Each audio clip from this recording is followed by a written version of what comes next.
A huge hurdle that holds people up from starting a YouTube channel is actually just not getting started with the thing in the first place. If you're watching this right now and you haven't yet started a YouTube channel, I suspect it's probably overthinking about your niche. What the hell do I make videos about? Why would anyone watch my content? Will people at my job respond poorly to the fact I have a YouTube channel? All of that overthinking just gets in the way of people. That's why level 1 is to get going and just make those first 3 videos. And I think a lot of people wait with starting videos because they don't have all the equipment. I think it takes practice to make videos, and I think it doesn't hurt to get started with what you have. I didn't have a webcam when I started. I legit used this microphone, which I accidentally broke. That's my first microphone on the Razer headphones. If you don't know anything at all about literally how to hold a camera, how to hold a phone, how to edit a video, how to make a thumbnail, how to start a YouTube channel, then there's loads of free content available on YouTube. YouTube is a lifestyle choice. What you're trying to do, what you're signing up for, if you're gonna take this seriously, is making videos every week for the next several years of your life. I signed up to YouTube when it was a dating website. That was its original intent. I was 12 to 13 years old. Making films with your friends. It literally started with a flip phone. I made a video of throwing a Dalek at a TARDIS, showed it to my friends. They all thought that was really funny and went, oh, this is kind of fun. I want to do more of these. And then it just snowballed, and it leading literally to this moment. They just realized that sucking and being bad is part of the process. They were all beginners at some point, and that's the real way to think about it. You aren't bad at something. You are a beginner. You are inexperienced. It is a growth versus fixed mindset. If they don't click, they don't watch. We're at a point now where we won't even pick up a camera until we've fully come up with the title and thumbnail that we're going to use for a video. And we will even go as far as to produce the thumbnail for the video before we actually shoot the video. And that's because if we can't come up with a good, compelling thumbnail that would make someone click, most likely that video won't even get seen by the people that we want to see it. Look at Mr. Beast Reacts Sniper Wolf as 2 great examples of reaction channels where, what do you see? It's their big face in the side of the thumbnail doing the big whoa, or oh, there's a big emotion there and there's some interesting visual thing right next to them, and it's enough to get people to be like, I want to know what this is, let me click on it. The importance of the thumbnail is wrapped up into one term that a lot of us YouTube creators know, and that's CTR. It stands for click-through rate. So basically that is the percentage of people who have seen your thumbnail and decide to click on it. The majority of YouTube channels range between 2% and 10%. And if you're anywhere near that 10% marker, meaning 10% of people that saw your thumbnail actually clicked on it, that's a pretty good indication that you're doing something right. I do love the artistic side of thumbnails. I love the idea of how can I convey this idea the best? And I sort of look at it as a challenge. But I think the trap that we can fall into is optimizing too much. I do want to have a relationship with my audience, and I couldn't imagine changing the thumbnail and title if a video underperforms. And I think that there's some very interesting subconscious intention with that, because the whole point of her channel is not to be optimized. It's to maintain a community and maintain a relationship. I'm not going to change titles and thumbnails anymore because I feel like that is me telling my community, you guys aren't enough for me. And I'm trying to appeal to other people. It's all levels of optimization. It's a face is better than no face, an expressive face is better than that, and then from there you get into coloring and eye direction and all this. We read books in the US from left to right, and so we consume a video thumbnail from left to right. I hate talking about title and thumbnails 3 times a week for an hour, but we do because we know it matters. I would watch YouTube videos, I would look at what's working from people, and I would just overanalyze everything. I would listen to the intro 100 times, what makes Mr. Beast's intro better than everyone else? I'm gonna go through it. I could spend a week on the intro. Yeah. Just rewriting it. So to be if I have language that's what did he discover in May of 2013? Instantly you're well, what is it he discovered? As opposed to saying, Mr. Beast is a genius, he's so smart, here's some things he did, Thinking about that intriguing language is the biggest priority for me. So that's what I'm spending all that time on. Another one I did was, Graham Stephan is one of the smartest YouTubers, but not for the reason you might think. And you're oh, why is it? I need to know. I'll notice things in descriptions and be he's doing something interesting. He doesn't link anything in description. When he's put his social media, he'd put social media and then @ whatever and didn't have a link. And I was that's interesting. Why does he do that? Is there a reason why it'd be good? And so I was analyzing, and I was oh, well, maybe if you make it not a link, then people are less likely to during the video click off and mess with the retention. Because they click the link and then they leave the video and they come back and you just have 2 views that for the less retention. If you make a video, this won't be true every single time. Yeah. If you make a video of how to passive income, how to make $300 a day, and then you change the title to be like how to make 295 a day or something. It's just something about it that just feels more real. It's like if you say like jobs that can make you 100k a year. What about if you say jobs that can make you 125,000 a year? Yeah. It's just different, and it just makes people sort of stop and go like, oh, there's definitely something interesting about here. You know, if someone said, here's how I became worth $1 million, it's quite like, I mean, that's impressive. And it's pretty cool. But if someone said like, here's how I make $400,000 a year, or how I make $45,000 a month, you instantly say this is real. It's not just someone saying I'm a millionaire. He's going to break down exactly what's behind those numbers. Essentially, your title and thumbnail set expectations, and at the very beginning of the video, to minimize drop-off, you want to assure them that those expectations are being met. If you click on a video where it's like Tether is a scam, and then at the very beginning he starts talking about literally anything else, then you are like, oh, this is bullshit. This isn't what I clicked on. But if at the very start of the video you go, Tether is a scam, and I'm gonna teach you why, match the expectations, and then you want to exceed them. So you want to assure people that what they clicked on is what they're getting, and then blow their mind and be like, but you're also getting even more. There's a ton of YouTubers that everyone used to watch, but they just didn't have what it takes to keep their audience. If you don't have something to maintain your audience with, something more than your shtick of making the algorithm happy, your lifespan on YouTube is going to be short. That's just how it is. So you need a personality. People will find your video, but they're not going to stay unless they care about you as a person. I think YouTube is all about personality. I also think that's why so many YouTubers come and go. They forget about this part. I almost think of shorts as intros. You know, they're like intros, except they have to have a conclusion. You know, so like if you even, it's actually a good like proxy. If you have a YouTube video and you look at your first sort of 30 seconds, and if you say to yourself, if I cut this and put it on TikTok or YouTube Shorts, like could it do well? And if it could, like you've probably got a really good intro on your hands. You know, so I think they coexist. I think it's the same game. It's just condensed down to a much shorter time period. Short form is like an interesting thing because like never before in history have you been able to make a piece of content that goes viral on Facebook, goes viral on Instagram, can go viral on Reddit, can go viral on Twitter, go viral on TikTok, and go viral on YouTube. Like if you make the right kind of short form content, you can literally grow across every platform. Short form is very interesting because it's like, you don't have to be a god at YouTube. You don't have to be a god at TikTok and then a god at Snapchat and then a god at this platform and that platform. YouTube is gonna let us monetize shorts now next year. They're showing shorts to people all the time. They've kind of started to set the bait for full-time TikTokers to become YouTubers. This has never happened in social media. It just never has. You can master this one craft, and by mastering that one craft, you can grow across all platforms, which it's just like, even for me, like I would say I'm one of the best in the world at YouTube, but I'm not one of the best in the world at Instagram. I'm just not, you know? But if you master short form really high level enough, you can be one of the best at both, because being the best at short form means you can have popping reels and popping shorts on YouTube. Perfect your first frame. I really believe this is one of the most overlooked things right now, because your first frame to your short form is as important as your thumbnail to your long form. What I mean by your first frame is literally what do you see at 0 seconds of your short? And does everything you see there set up expectation and tension for what you're about to watch? So in my creator versus celebrity example, you know, I asked people, hey, who are these two people? And I had the physical printout of the creator versus celebrity, but it didn't start out that way. It took a ton of hours of iteration. I initially started out where it's just me, a microphone, and I was doing this whole long intro of like, hey guys, we're here in Hollywood asking people who's more famous, creators or celebrities? First up, we have Logan Paul versus Tom, way too long. Then I had a shorter version, and then I just got into it. The videos that I've made that are the best are purely out of like the metaverse video is my favorite video I've ever made. Love making that. Yeah, we were talking about that before. Yeah. How fun that was. Yeah, it was so much fun. And like, I did it because I was so passionate. Like I saw something, I saw an opportunity to do something that I thought was exciting. And I saw an opportunity to make something that felt like more than just like a YouTube video that I wanted to get views. The audience can appreciate when something is made out of love, and it's made out of more than just algorithmically optimized content farm type of channel, you know? If you are going to be a YouTube content creator, what you have to do is you have to figure out how to work the process of creating and uploading videos into your lifestyle. And look, I know it might sound like a bit much, but the thing that you got to think about is if you are going to be putting out a video per week, that's 52 videos per year, you have to think, okay, what do I have to do over the course of a week to be able to put out 1 video per week?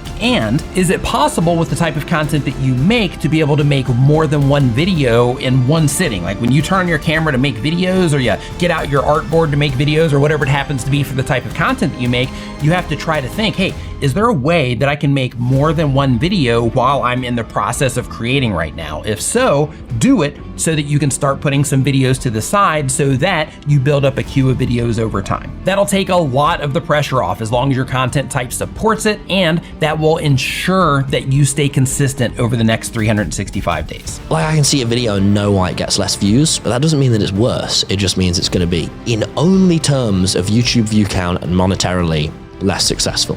Not in terms of quality. And quality doesn't reflect view count and subscribers. Some of the best YouTubers I know have less views. The easiest, most obvious example is, question, do McDonald's make the best burgers? Yeah, I would say no. Yeah, right? And probably the local burger place that you know that's really high quality does. What sells more? Yeah, of course. Yeah, like obviously, and immediately you're like, oh yeah, you know, you could go to a fucking KFC or the local steakhouse that's fucking amazing, really expensive. One of them makes a lot more money, but it's not better. And so for me, what I make a big effort to do on all social medias is really understand the video game of it, you know, so really make a conscious effort to constantly understand it, you know, and so extend it and also sort of push it and experiment with it. I've also learned the long-term approach because when I post a metaverse video, I look at my channel and I'll look at the last 28 days, and these videos I uploaded a year or 2 ago are also getting tons of views. And I realized, like, you upload a video and the viewership lifespan is forever. Like, as long as I keep putting out great videos, even a flop is going to do well long term. And so there's just so much freedom in taking that pressure of being immediately successful right now and #1 in the world right now, and realizing, like, you're on your own path, you're on your own journey, and you have time to, you know, like, execute the vision that you want. There's a common misconception that storytelling is complex. It's a common misconception that storytelling is extremely hard to do. And there's a common misconception that if you do storytelling, you do cut off a lot of your audiences straight away. And so he has talked about that I like to make my videos as simple as possible. And he thinks if he starts to complicate things, like, he's going to cut off a lot of his audiences. Right. But it's now really interesting that he said in the interview that he started experimenting with making his stories a little bit more complex. And he's actually now trying to find new ways to make it accessible. It also still be informative and a lot more memorable as well. Like, he's sort of found this new philosophy, this new idea, this new strategy, I would even say, on how these videos are made. You can make things a bit more complicated and people will be able to understand this. But remember, I have these really like fast-paced video intros because I know that's what you need. And I subtitle it, and now I realize because it's quite good for retention and stuff. But acknowledging it's this algorithm, and I need to make my videos fast-paced. I need to have my face in the thumbnail so people know it's me. There's like 2 elements of success. There's quality and there's how many views it's going to get. And they are 2 different lines. And sometimes they really do line up really well, you know? But I think remembering that, and not letting an algorithm determine quality, because it doesn't. If YouTube today decided they want everyone to make 13.5-minute videos, everyone would start making 13.5-minute videos. Right. And I'd change the format of my videos to fit that. I really pride myself in having this middle ground of really listening to the algorithm, really making an effort to have these fast-paced intros, have these good thumbnails, have this sort of, you know, constant, like, fun, cutting the boring bits. So I think the thing that I remember, which Dream taught me, which really helps me, is remembering the reasons why I'm successful and amplifying those. So, you know, I think it's my funniness, I think it's my editing, and I think it's my, like, dynamics, and I think it is my balls. I think it is, like, the confidence, right? Like, the silliness of it. And then going, well, how can I make those more amplified? If you want to be a creator, then you have to be empathetic towards the audience. And we were not. An artist has no empathy to the audience, right? An artist paints something and says, this is what I wanted to paint.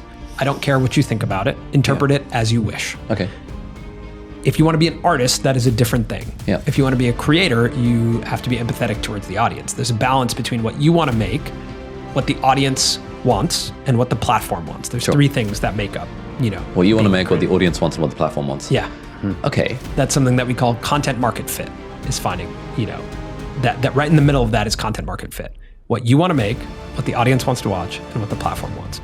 I've called it like the adulting era. It's also the era where YouTubers / content creators are expected to be multi-platform creators who are launching their own. It's not enough to just create content. You are now a business. You are an empire. You are launching your Feastables and your Mr. Beast burger and whatever. And you have to kind of have content on all the other platforms. Yeah. 100%. And what I do is, release this full video here on YouTube, and then comment, and subscribe. Don't do that. Actually, that's a terrible call to action. It's inefficient. You'll do none of those things. Really, you shouldn't ask people to subscribe. You should ask them to do one thing and one thing only, because the data shows if you ask them to do too many things, they will do none of them. If you say like, comment, and subscribe, it's meaningless because that is just a trope that everyone washes away. But if you say something like, lick that subscribe button, or do something weird. Gargle that subscribe button so that it can be lubed up enough to go down your throat. There it is. Marry your niche while you're varying your format. Look, I'm all for doing different experiments, but one thing you should always stay focused on is your niche, because if you have too much variety in a variety show, then you don't really have a show or a focus. To me, I wanted to have a creator economy variety show, so people could go from watching the creator versus celebrity comparison, to a creator office hour, to a creator interview clip, to a creator story, or if you're a business channel like my buddy Alex, you could go from watching his short form Shark Tank to his business tips, to his business interviews, or a cooking channel, you could go from a recipe to a kitchen tour, to a travel vlog. But if you have too much variety and you go from like a real estate tour to a creator economy bit to a business bit, it just doesn't make any sense. And you're gonna lose your audience, you're gonna lose those hooks, you're gonna lose those opportunities for people to construct watch time journeys by making an episode, because it doesn't really have flow to it. And by the way, you're probably gonna be losing a lot of brand deal opportunities that you didn't even know you had. What's your thing? Like, what's my secret? What's my secret Give us the spice? sauce. I feel like I try to make my stuff pretty real, like that. I mean, that's sort of what we're like off camera, and it's just us making jokes. Like, it's not like we are surrounded by prostitutes doing this. That it's like I just want it to be what we want to do. Like, I have one vlog we did recently, which was I just went to Bognor and Brighton and hung out with my mates, and I just sort of clipped it together over the week, and then that got like 8 million views, and I just called it a week in my life. And I think it's I'm not trying to bullshit anyone, The most important thing is, of course, the story. But what is a story? Here's a super basic breakdown of a story, and every good story follows this rule. That is the rule of a 3-act narrative. You've got a beginning, you've got a middle, you've got an end. Setup, conflict, resolution. Jack and Jill went up the hill to fetch a pail of water, Act 1. Jack fell down and broke his crown, Act 2. Jill came tumbling after, Act 3. Setup, conflict, resolution. Now, in some episodes, that's super, super, super literal. For example, my all-time favorite episode that I've ever made of this vlog, which is called My All-Time Greatest, is such a literal example of setup, conflict, resolution. It just felt so good to make that. There was a setup, here's what happened. There was a conflict, oh my God, what's the outcome gonna be? And then there was a resolution, happy ending. But that's not always so literal in every episode, but I strive for that in every episode, because that is what's at the core of a well-told story, and a story is what drives any video like this. YouTube is full of cliche drone shots, coffee montages, slow motion for the sake of slow motion. But if these shots do not contribute towards the progression of your story, you've created an unmotivated sequence. So if you do a drone montage, but with no context as to why, the video slows down, the viewer gets bored, they click off. That means that drone montage that you think is cool isn't. A web content video's #1 rule is to have a clear and consistent motivation to what happens next. The cut that happens directly before it needs to inform the cut that comes after it. The best example I can make is the one I did in Logan Paul Vlog. He always ensures that a sequence is motivated with context and reason. We're on our way to Joseph's house right now, but first there's a couple things we gotta do. This is nice. I love you, baby. You served me well. This doesn't mean remove all of your best shots. It simply means ensure your shots have a justifiable reason to be present. The problem with YouTube at the moment, and it's not a problem, right? But it's especially with the rise of TikTok, I feel like it's a video game, right? Like, no matter what the subject, whether you're talking about some human rights issue, you'll have dubstep over it to increase retention. It's about the lighting in the first frame to make it like that. And it's not. It's about the metrics being higher. It's not about the art and the content being better. And I think especially with the rise of TikTok being like dude, let's make it as fast-paced and have subtitles everywhere as possible. Like, I don't know, I think with my stuff at the moment, I'm trying to lean towards, like, there's sort of an element of that, so it performs good and stuff, but I don't want it to be this shit where it's like, here's the retention, here's how fast paced it is, like, it's got to be good and funny. And I think my thing at the moment is I'm focusing much more like over the, is it retention, is the thumbnail good, is that, like, it's got to be funny first and like a good thing, and then start thinking about the YouTube stuff. Like, that comes first. Good. I think that's why YouTube at the moment, like, it's all just weirdly paced and it's like a meta, and everyone, like, and it's cool and it's fine, but when that goes on for a year, everyone stops trying to make sort of art, you know? And I think it's about making that is why, and that's why it's kind of lame at the moment. Not all of it, but just, you know, elements. The most important thing to succeeding, whether it's in the vlog game, the YouTube game, or in the creative space at all, is this. You have to have your own thing. So if you follow this video perfectly and you make the most perfect Casey vlogs, you will have failed before you've begun. They don't want to see your Casey vlogs. They want to see your vlogs. They want to see what you can bring to the table. My favorite thing in the world is seeing how YouTubers are able to iterate and build on other YouTubers' styles and sentiments and ideas until they make something that's uniquely theirs. Those are the YouTubers that really succeed. So the most important rule is be original. And that whole recipe that I just outlined, that was what I thought I could uniquely bring to YouTube and help find success with it. The thing is, people are already subscribed to the big guys, you know? They're not gonna care about some new little shit. That's just not how it is. I think I see this in a lot of people that follow sort of my style and maybe Jack and Mark's style, because it's sort of similar. You know, I feel for them because I understand their perspective, but it's also like, well, you're not filling a need. Does that make sense? If you look at yourself as a product, if you come in as a sort of a clone as another YouTuber, you're not filling a need that's not there, you know? You're not offering a product. I'm sorry for speaking at such a business perspective, but you're not meeting a demand that doesn't exist. The algorithm follows the audience. Instead of spending all this time trying to think of how you can game the algorithm in order to get views, think of YouTube as a responsive system. YouTube specifically tells us, they say, instead of worrying about what the algorithm likes, think about what your audience likes. If you make that and they watch, the algorithm will follow. They tell us in writing that that is what you need to do, and people spend all of this time trying to game things or trying to find that button that they need to push in order to make things work. It's your content. It's how people are responding to your content. So focus on that. Focus on making content as good as you possibly can. Look in your audience retention reports, and that's going to tell you how people are responding to your content. It doesn't matter how good you think your content is. What matters is what that graph says inside of your audience retention reports, because that tells you at scale what other people think about your content. If your retention is low and you want success on YouTube, learn how to fix it. The secret is to never feel like you have it figured out. Right. Yeah. The secret, I think, is to always feel like there is something new to learn. Yeah. I am constantly looking at the people that are growing audiences, and I'm kind of filtering out, okay, this person, they have a recipe and it pleases the algorithm. I think maybe that's why they have views. Okay, what can I learn from that? Okay, this person has a really dedicated fan base.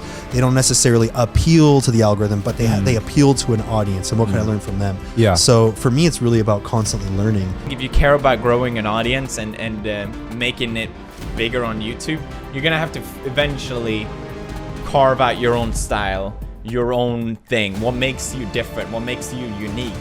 And that's what I personally find interesting in other YouTubers, is something different, you know, something you haven't seen before. And if you find that, it's hard, you know, finding that it's almost impossible, and you're lucky if you do. I'm not gonna lie, it's not that easy. I think if you really, you know, want to grow your channel, you need something to set you apart. In the early days of us creating these formats, really it was just a matter of us keeping up with the audience and what they wanted more of. So we were like, we'll keep doing more of these things, repeat these, I guess they're called formats, if people want more of it. And that was us in the beginning. But it's a very smart move to start creating formats, because you don't have to put all the time and energy into coming up with that from scratch. Instead, you come up with a really, really good idea for this format, and then you have all these fill in the blanks. Yeah. And you find ways to keep it fresh while not having to completely start from scratch every single time. There was never a point where you, as a creator on the internet, where things are so rapidly changing, there is never a point where you will be like, figured it out. And I used to think there would be a point that I would be like, I gotta grind and eventually I have it figured out, and then I'll just be able to sit back and let the thing just live on its own. And I think that's kind of what got me into or convinced me that like selling to a company in 2011 was the right idea. I had it in my head. The goal is to figure this out. It'll go on autopilot. I can relax and maybe do other things in my life. But what I quickly realized is that I really love doing this, and this is part of my life that I want to retain. And there will never be a point where I feel satisfied just relaxing. But also, if you sit back and relax, you know, and it's been about like, you get comfortable and you lose track of what's, you know, why things are moving in the direction they're going and what is relevant to the platform today. The hallmarks of the YouTube style, or at least where the hallmarks of the YouTube style is going into, is efficiency. Creators are really starting to wise up that the moment they click on that video, they're already looking for the first reason to click off, which means that we have to, even though I don't like the word, optimize the content that we create to ensure that there is many reasons as to why they should not click off and ensure they watch throughout the whole video. I would say nearly every client I currently work with, or I've worked with over the last 3 years, I have said the word slow down to. This Minecraft channel I work with, Dom Minecraft, I think I showed you one of the intros before. He would tell you firsthand, you think that's fast. You should have seen what he was doing before he started working with me. Like, I've been like, hey Dom, you're an incredible editor, he is a really good YouTuber, he's really driven to succeed with his channel. But nearly every time he shows me the intro, I'm like, why did you cut that so fast? Like, just like you should have let me like dwell on the point you just made. Or like, one of my biggest pet peeves is when someone like sets up a really big storyline that's gonna happen in the video. So for example, he tries to achieve something, he can't achieve it, so then he says, I'm gonna come back and attempt this later. It's just classic retention. It's just like, yeah, we're gonna come back and achieve this later. It's a classic storyline. What people who do it too fast will say is like, oh, I couldn't get this, so we're gonna come back and do this later, bang, next thing, you know? Whereas like, I want to hear like, oh, this is a struggle, I really want to achieve this, so I'm gonna come back and do this later and see if I can get it. And like, actually give me a bit of time to process what you've actually said. Sometimes people just use such fast language and such fast editing that you can't process the important moments. Markiplier, we shot like 2 hours and 40 minutes and we cut it down to a half hour somehow, miraculously. We apparently like were able to get all the key components, the conversations that were really meaty, have them in there while cutting out all the fluff. How efficient is the content to ensure that while I'm having the best experience that I can while I am watching this video, and ensuring that I don't want to click off? I'm so curious about this word efficient. Does that mean fast? Does that mean... I would define it as the opposite of friction. I think fast editing is the common misconception for efficiency. That yes, you could deliver the content to be extremely fast and try and get to the ending as soon as possible. But by doing that, you create a huge risk for me to actually not be able to enjoy those emotional moments or those specific story beats that probably do need that room to breathe a little bit more for them to be abundantly clear. So efficiency for me is your story consistently clear? Is the content you're presenting easy for me to engage in? Are you respecting me as an audience? Efficiency also goes towards how much are you asking me to stay compared to begging me to stay? And so the efficiency is basically, is this an easy watch for me?